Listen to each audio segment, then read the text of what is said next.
La stagione estiva è finita, siamo già al primo giorno di autunno, possiamo fare un consuntivo della vostra attività qui della Capitaneria della Guardia Costiera durante quest'estate?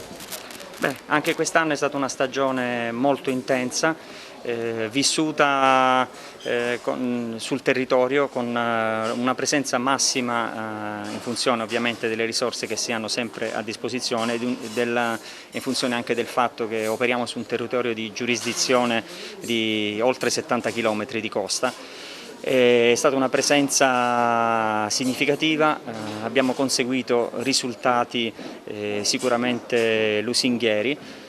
Fortunatamente non abbiamo avuto nessun evento fatale connesso con l'attività della balneazione e con la fruizione del mare.